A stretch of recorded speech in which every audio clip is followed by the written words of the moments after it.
2차 세계대전 때 세 형제를 나란히 읽습니다. 이게 실화를 바탕으로 해서 만들어진 영화인데, 그리고 이제 넷째 아들은 그 전쟁터에 있는 거예요. 꼭 살려주기를 원하는 간절한 마음을 군에다가 요청합니다. 아들 셋 다 죽었어요. 이제 막내 남았는데 막내 꼭 살려주세요. 그래요. 군인들 파견을 합니다. 이 가장 치열한 전투에 8명한테 파송으로 파견을 하면서 라이언을 꼭 구출하라 명령을 내려요. 치열한 전투가 벌어지고, 그리고 다 죽어요. 다 죽고 죽기 직전에 이 라이언한테 얘기를 해요. 한 이 중이가 얘기를 해요. On this, 그래요. 너만 살아라. 이 희생을 받아들여라. 그리고 이 속에는 그런 내용이 있어요. 그 희생에 값하는 삶을 살아라.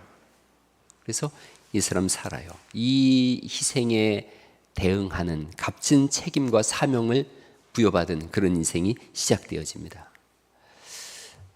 오늘 우리가 읽은 이 말씀 속에는 여러 가지 복선들이 많이 깔려 있어요. 우리가 창세기 1장부터 쭉 보면서 요셉 사건을 보고 있는데, 요셉이 이집트에 내려가서 총리가 되어졌어요.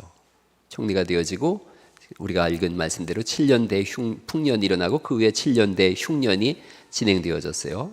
그 흉년이 너무 극심해서 중동 전체에 먹을 것이 떨어지니까 그 아버지 야곱이 형제들을 보내는 거예요. 이집트에 곡식이 있다고 한다. 가서 곡식을 사오라 그래요. 사러 내려갔다가 보니까 요셉이 보니까 자기 형들이거든요. 그래서 아시다시피 시몬을 감옥에다 집어넣고, 너희가 다시 가서 막내 동생을 데리고 오면 곡식을 또 살 수 있다. 그러니까 지금 요셉이 자기와 같은 친동생이죠. 베냐민이 살았는지 죽었는지가 궁금한 거예요. 동생을 데리고 오면 내가 곡식을 더 주겠다 하는 것이 42장까지의 내용이었어요.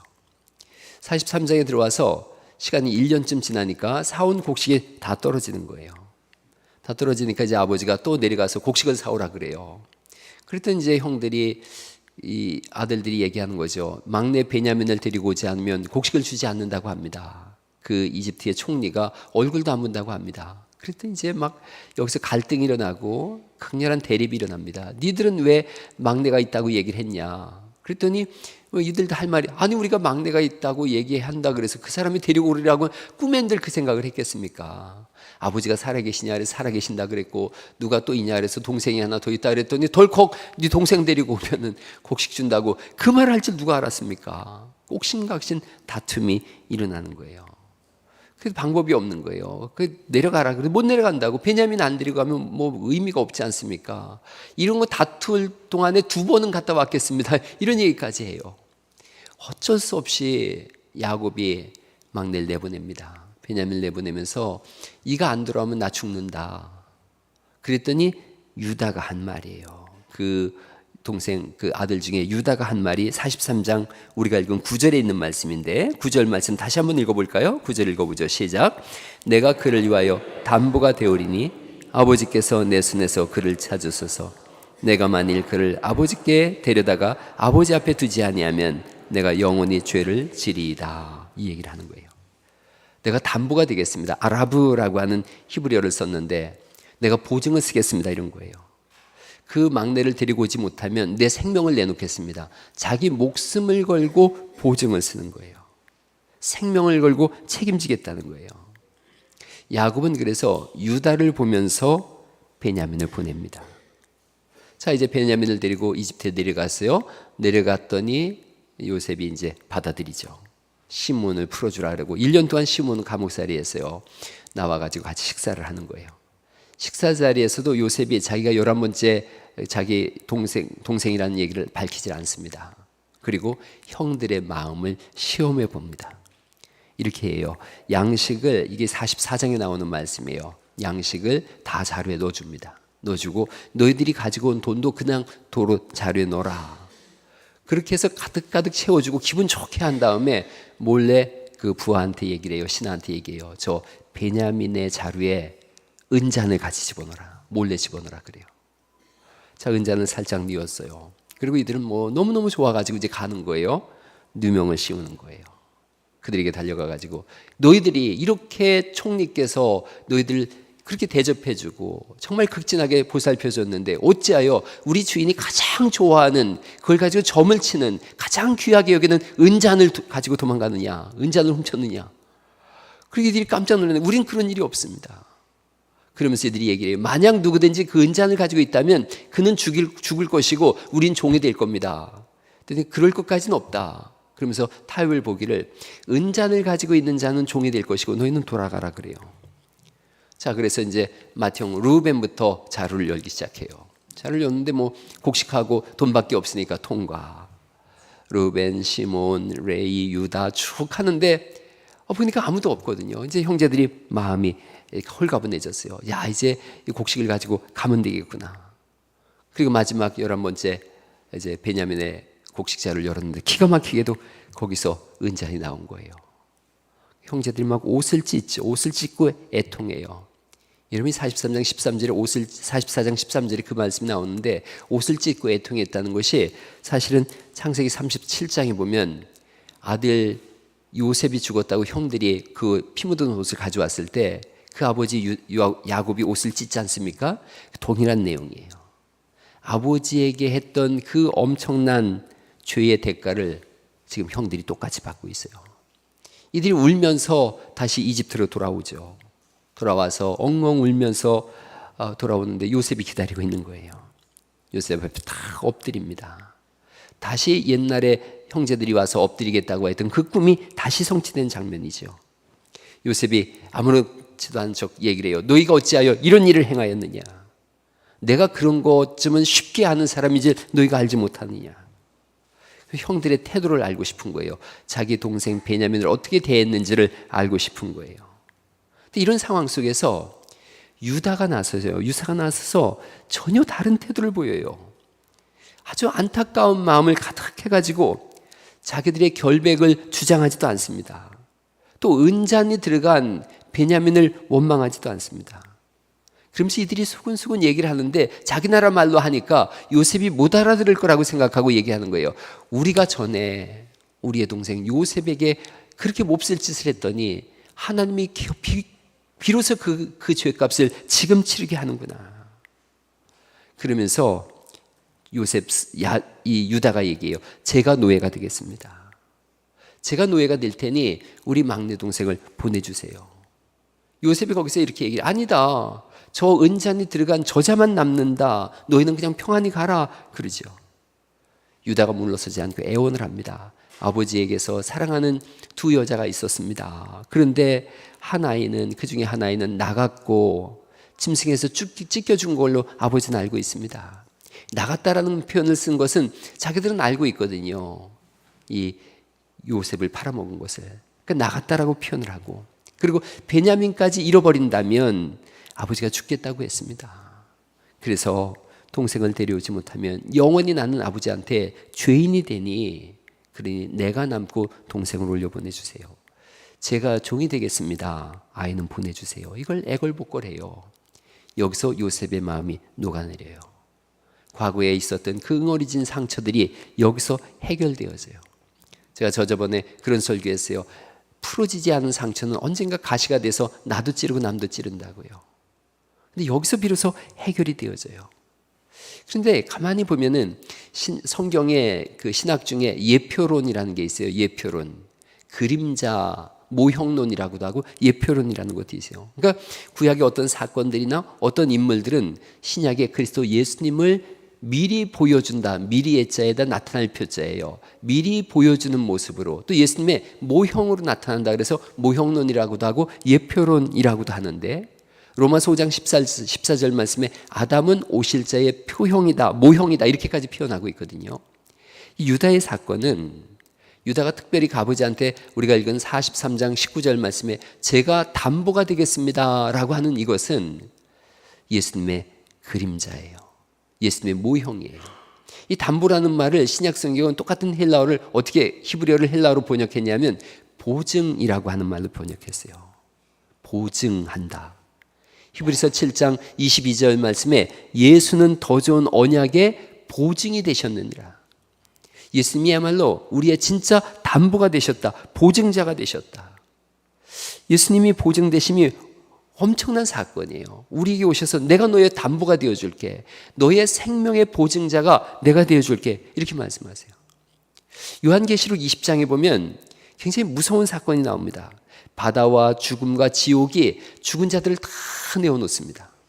그래서 물은 대순하고 하나님 앞에 다 있어요. 다 죽은 자들을 토해놓고 심판대 앞에 있는데 하얀 보좌가 펼쳐져 있고 거기 앉으셔서 하나님께서 이제 심판하시는 거예요. 한 사람이 올라왔어요. 천사가 그의 행위에 대한 책을 쭉 읽어요. 아무개 평생에 산 삶 속에 이러이러한 죄가 지어졌습니다 라고 하는 행위에 관한 책들을 천사가 읽기 시작합니다. 그 상황을 다 듣고 아마 천사가 오히려 거꾸로 이렇게 물어볼 거예요. 너 스스로 생각해봐라. 너는 유죄냐 무죄냐? 이 사람 자기의 죄악이 낱낱이 밝혀지니까 꼼짝 못하고 저는 유죄입니다 라고 하죠. 제가 수요일마다 극동방송 가서 그런 질문에 대한 대답을 해주는 그런 코너가 있는데 한 질문이 그거였어요. 이순신 장군은 구원 받을까요 못 받을까요? 착하게 산 우리 할머니는 구원 받을까요 못 받을까요? 그거에 대한 제 대답은 그거였어요. 하나님은 공의로우신 분이시고 사랑의 하나님이시기 때문에 하나님에게 있어서는 불의함이 전혀 없거든요. 그래서 그 사람이 지옥이라고 해도 그 사람이 수긍할 수밖에 없는 그런 증거들이 하나님 가지고 계신다고. 이 사람 얘기할 거예요. 전 지옥이네요. 그렇다면 내가 말한 대로 지옥으로 가라. 영원한 불못에 떨어지는 거예요. 또 한 사람이 올라왔어요. 또 한 사람이 올라왔는데 이 사람에 대해서 심판대 앞에 섰어요. 그의 행위에 대해서 읽으려고 하는데 예수님 멈추라고 하세요. 그 사람의 행위를 읽을 필요가 없다. 저 사람은 내가 담보한 사람이다. 저 사람은 내가 보증한 사람이다. 내가 보증선 사람이다. 그 이름이 생명책에 있느니라. 여러분 요한계시록 20장 12절에는 이런 말씀이 있습니다.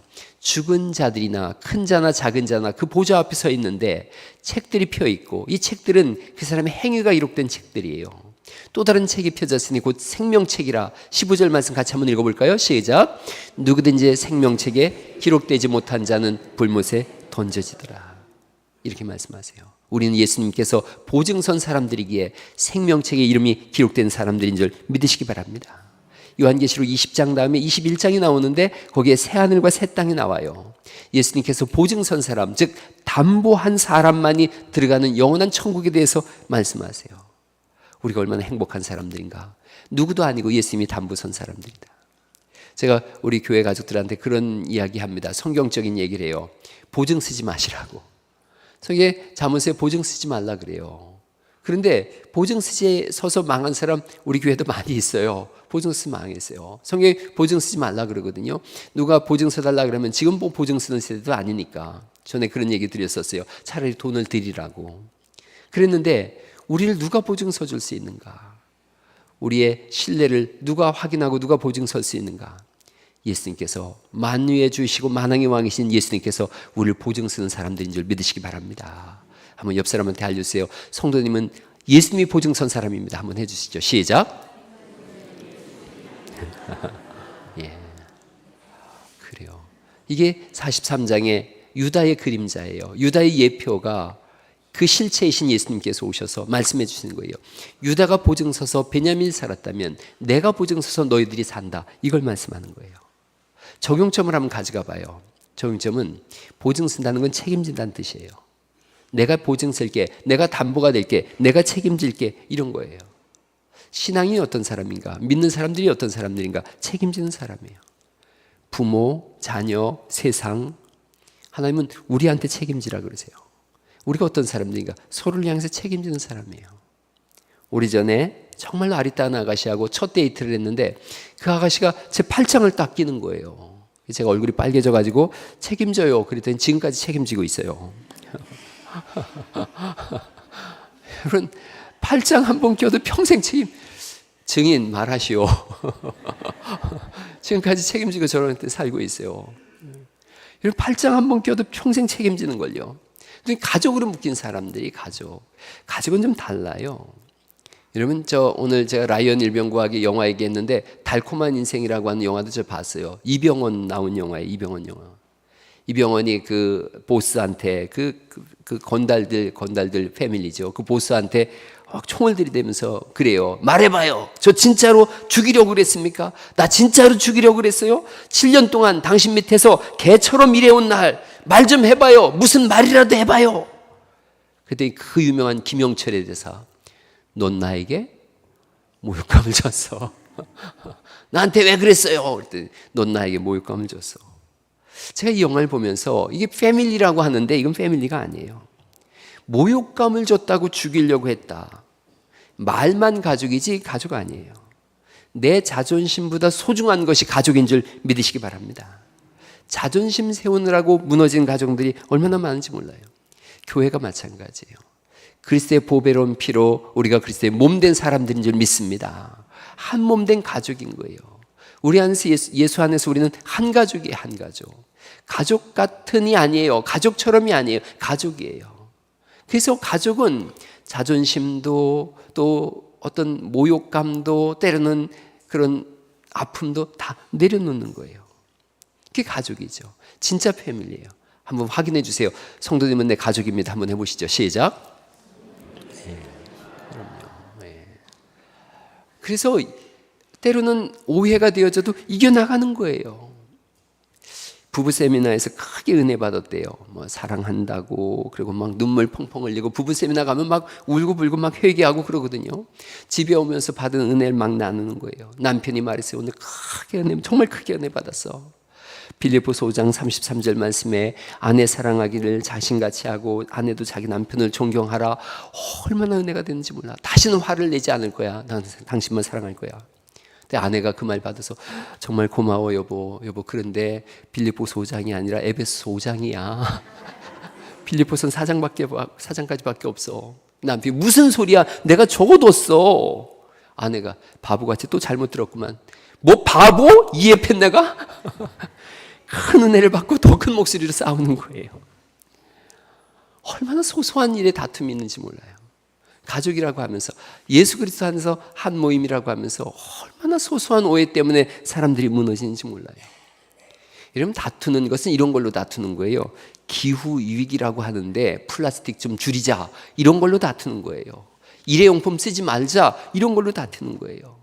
불필요한 이메일 하나만 줄여도 연간 수천 톤의 탄소를 절감할 수 있대. 이메일 삭제해. 이런 걸로 다투는 거죠. 높은 이상과 살리는 일, 가치 있는 일에 토론이 있고 논쟁이 있기를 간절히 축원합니다. 너무 소소한 일에 사람들이 힘과 정력을 너무 낭비하고 있어요. 지금 가족인데 책임진다고 했는데 책임진다고 소리는 외쳤는데 책임질 일을 하지 않는 거예요. 정말 책임을 지지 않는 거예요. 찬송가 중에 복음성가 중에 정말 좋은 복음성가 이런 거 있어요. 이런 교회 되게 하소서라는 복음성가 있어요. 이런 교회 되게 하소서. 진정한 예배가 숨쉬는 교회, 주님이 주인 되시는 교회, 믿음의 기도가 쌓이는 교회, 최고의 찬양을 드리는 교회, 주께서 사랑하는 우리 교회가 이런 교회 되게 하소서. 정말 당회가 열릴 때 성경을 펼쳐놓고 그러한가 아니한가, 원례회가 열릴 때 정말 하나님 말씀이 그러한가 아니한가, 우리가 어떻게 누구를 섬기고 누구를 도울까, 이런 것들이 막 일어나는 교회. 이웃에게 사랑을 증거하고 복음을 전하고 어떻게 하면 더 섬길 수 있을까, 뜨거운 사랑, 그리고 기도가 엄청나게 쏟아지고 성령의 충만함을 받아서 세상에 나가서 빛과 소금의 역할을 감당하는 그런 교회. 우리가 그런 교회 만들자. 그런 책임감으로 주님의 몸된 교회를 세워갈 수 있기를 간절히 축원합니다.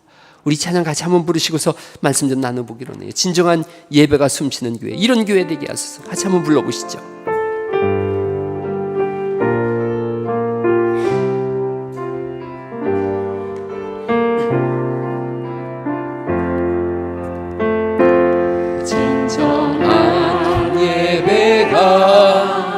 숨쉬는 교회, 주님이 주인 되시는 교회, 믿음의 기도가 쌓이는 교회, 최고의 찬양을 드리는 교회, 말씀이 살아 움직이는 교회, 성도의 사랑이 넘치는 교회,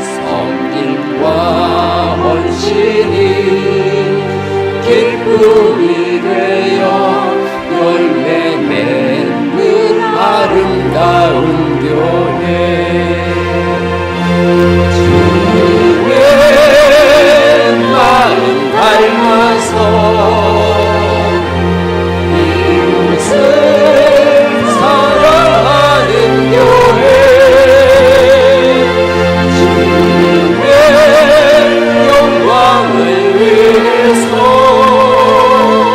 이 대신 주님 전하는 교회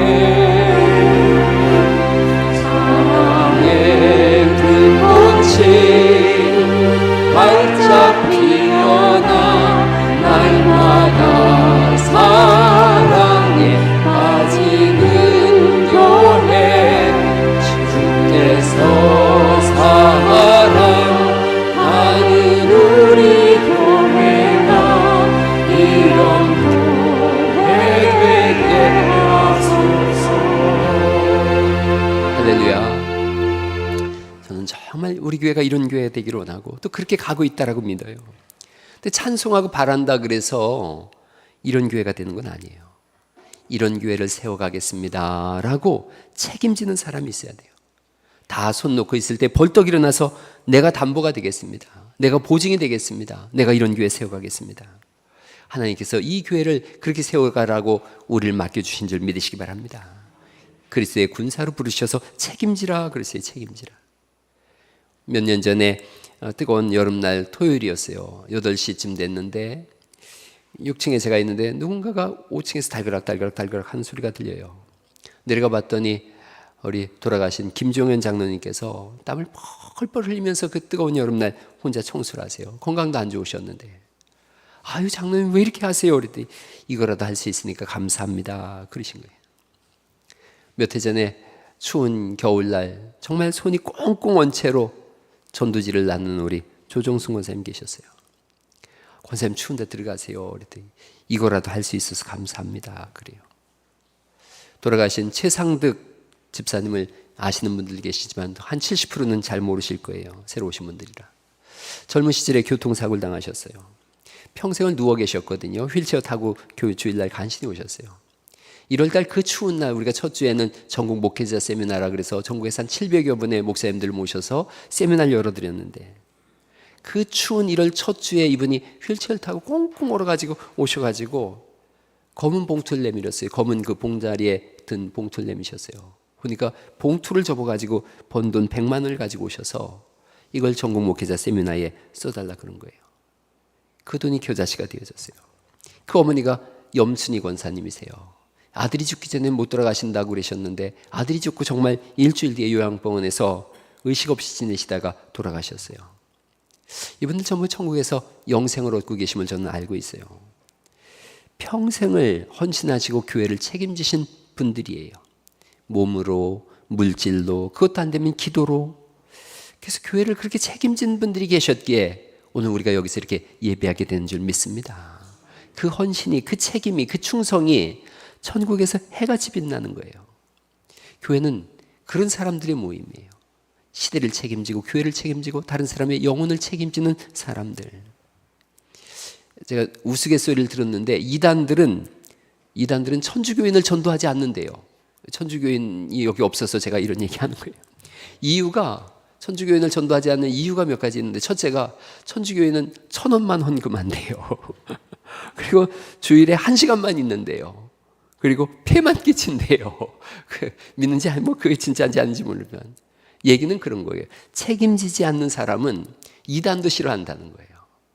여러분 교회는 책임지려고 오는 줄 믿으시기 바랍니다. 서로가 서로에게 책임지는 거예요. 5.18 광주 민주화운동이 일어난 지 오늘은 45년째예요. 5.18 광주 민주화운동은 1980년 5월 18일부터 27일까지 대한민국 광주시에서 신군부, 전두환 신군부의 군사독재의 항구에서 일어났던 민주화운동이에요. 1980년 5월 전국적으로 민주화 요구가 들불처럼 번져나갔는데 신군부가 계엄령을 확대합니다. 5월 17일이에요.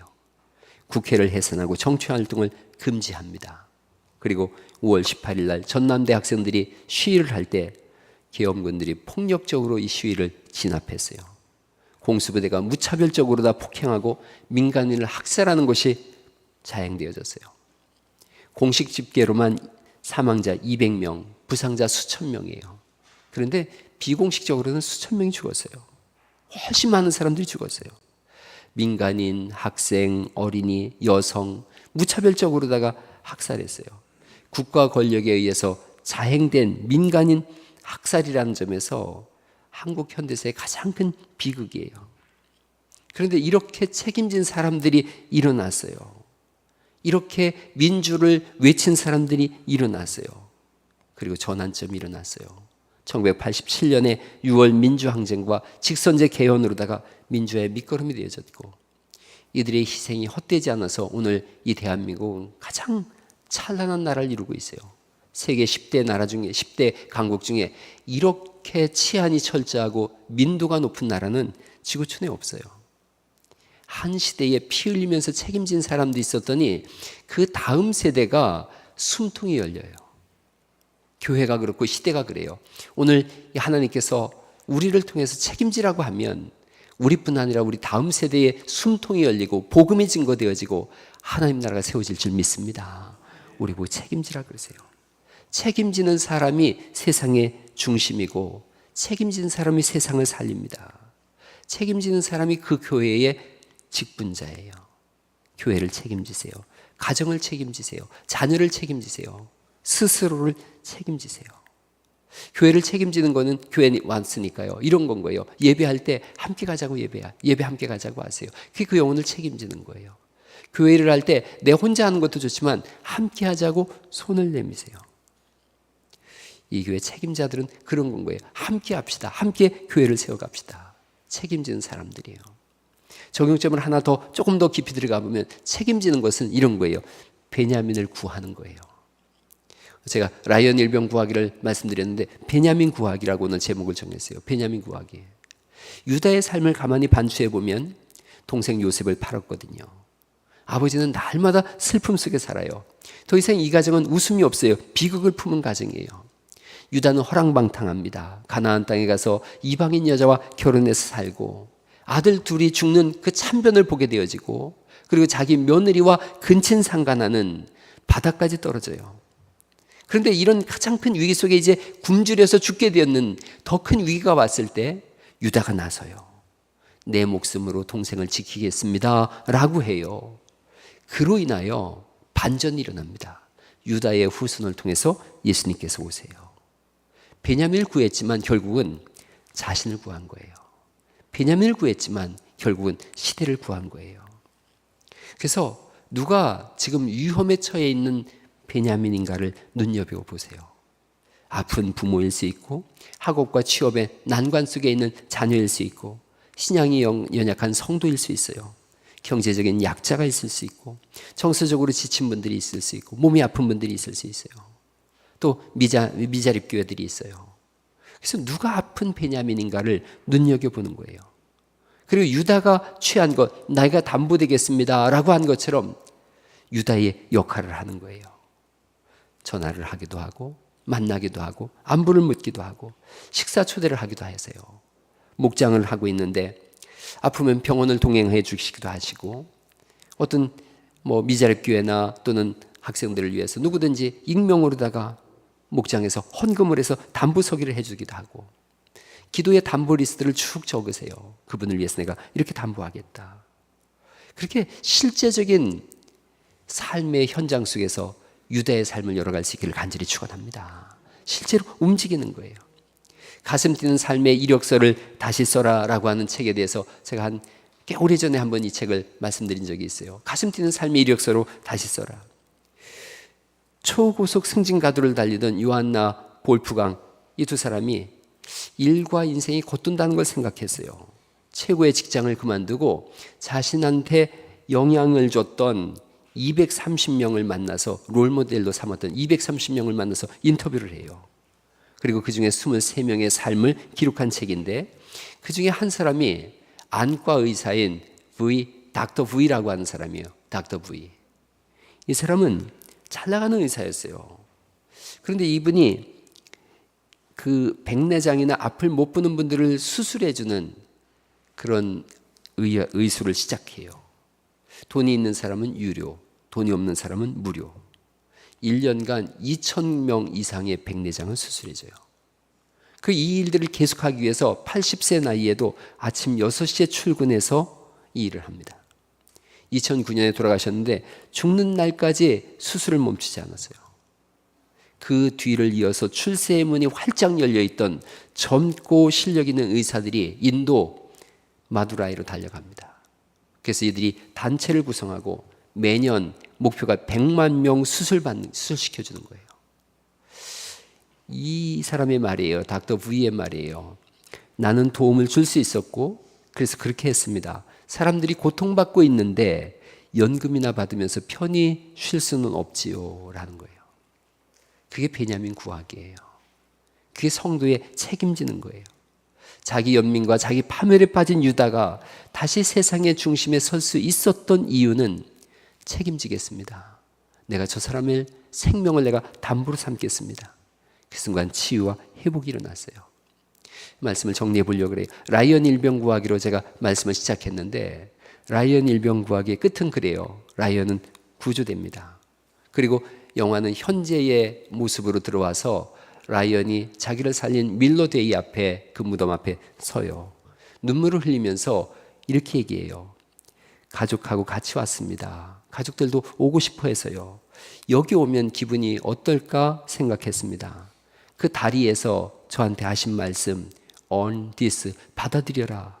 그 말을 매일 생각했습니다.